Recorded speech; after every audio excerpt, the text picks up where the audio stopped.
Baik para pemirsa, teman-teman, di rekaman kali ini saya mengadakan wawancara khusus dengan seorang kenalan saya. Nama beliau akan saya samarkan.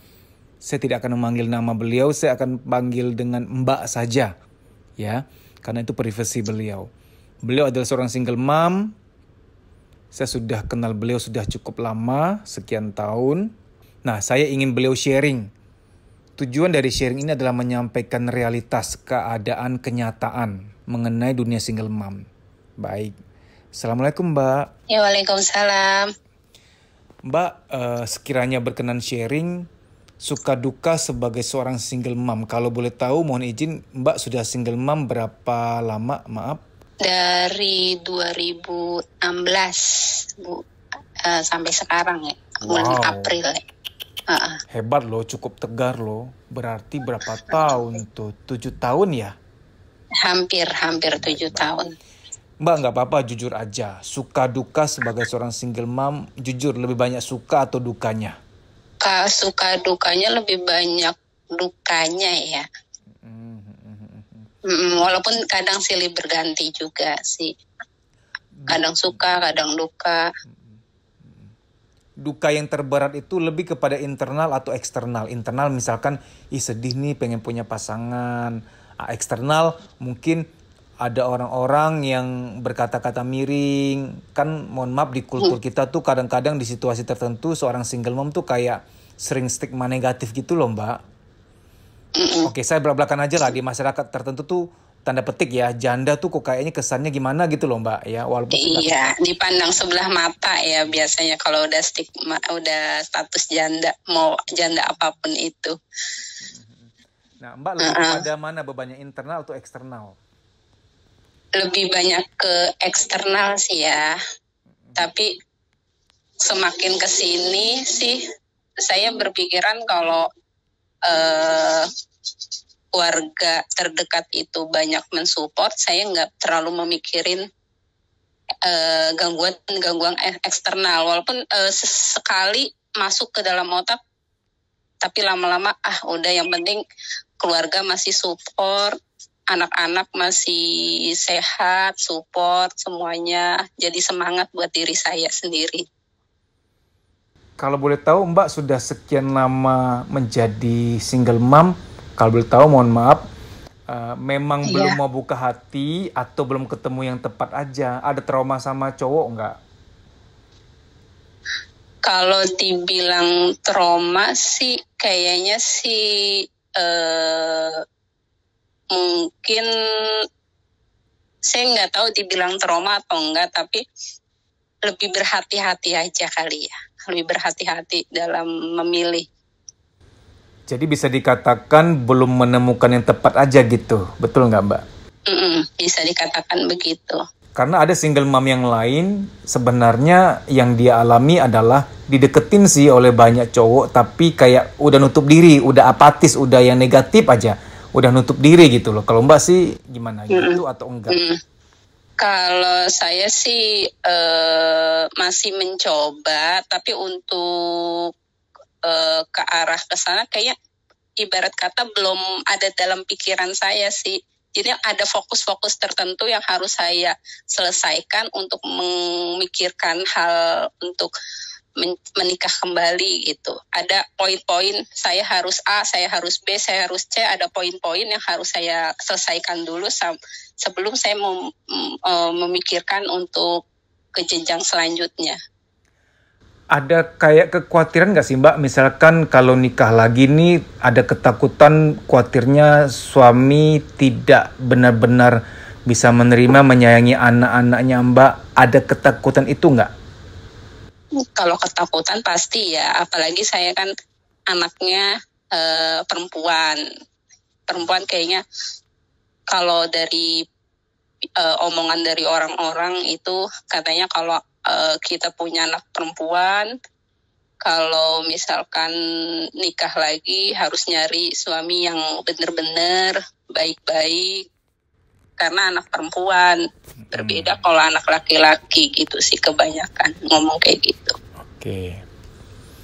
Tapi faktanya, kenyataannya, ada nggak sih laki-laki yang mendekati Mbak gitu? Mendekati, mungkin karena saya sekarang sikapnya terlalu masih cuek ya. Tapi jujur secara batin terdalam, Mbak sebenarnya masih membutuhkan pendamping nggak, jujur? Butuh suami nggak sih? Kalau paling dalam banget sih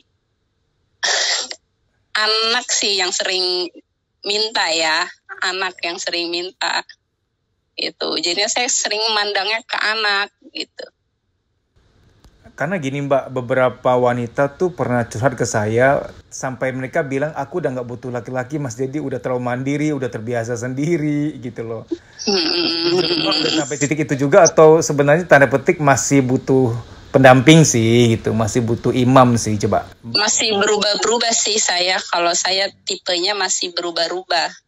Tapi kalau dari pribadi, kalau melihat pengalaman teman-teman single mom yang ada sih, saya mikirnya kayaknya kalau misalkan udah mandiri, udah independen, udah secara finansial juga udah kuat, kayaknya nggak terlalu ya. Tapi jujur, kadang kalau di mall atau di tempat umum, tempat rekreasi, kalau Mbak melihat orang lain berpasang-pasangan suami istri kayak merasa biasa aja atau kayak iri atau sedih atau gimana?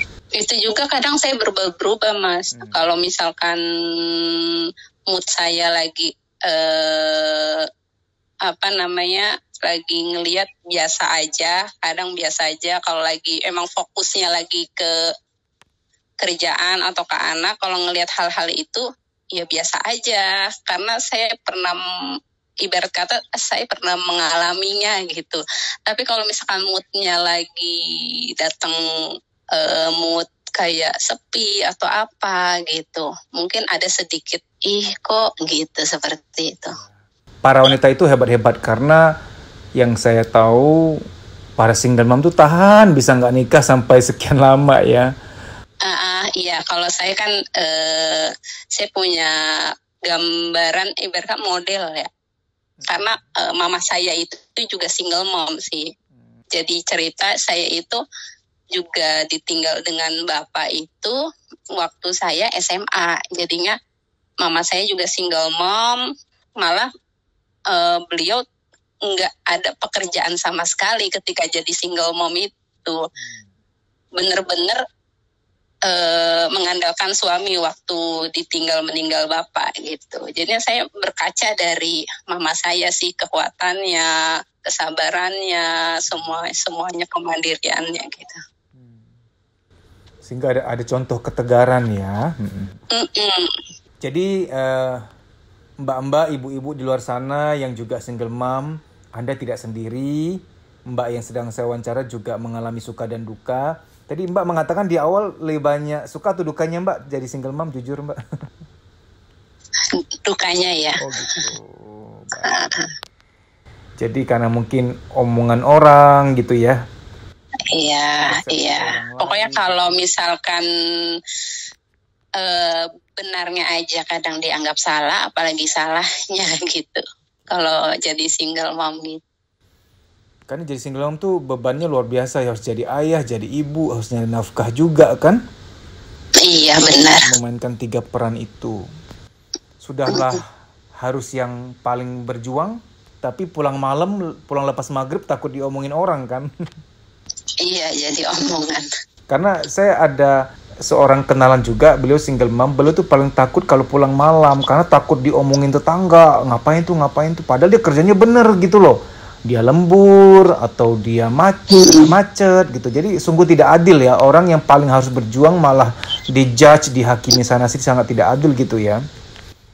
Iya, ibarat kata kadang kalau ngedengar orang-orang yang menjudge gitu, kasarnya hanya bisa menilai tanpa membantu, meringankan gitu. Orang-orang yang hanya menilai tapi tidak pernah membantu kan ya, mereka hanya memberikan judgement tapi tidak pernah membantu atau meringankan. Baik, buat teman-teman yang sedang dengar rekaman ini, percayalah Anda tidak sendiri. Banyak kok single mom yang sedang berjuang dan bisa tegar juga walaupun jatuh bangun ya. Yang penting kita masih punya Sang Pencipta yang kita selalu gantungkan, kita selalu minta. Terserah orang mau ngomong apa, terserah orang mau ngejudge apa, terserah. Yang penting yang kita lakuin selama kita benar untuk anak-anak kita, untuk orang-orang di sekitar kita yang kita cintai, kayak saya ngelakuin apa-apa ya untuk anak, untuk mama saya yang tinggal sendiri. Terserah orang mau ngomong apa sih. Keren sih kalau udah sampai pada level ini ya, bisa sampai level yang sudah rada cuek pada penilaian persepsi dari sosial. Semoga Mbak sehat, dimudahkan bahagiamu, semoga tegar. Terima kasih banyak ya Mbak buat waktunya bisa sharing di sini. Terima kasih banyak ya Mbak, sampai jumpa. Iya, terima kasih. Waalaikumsalam.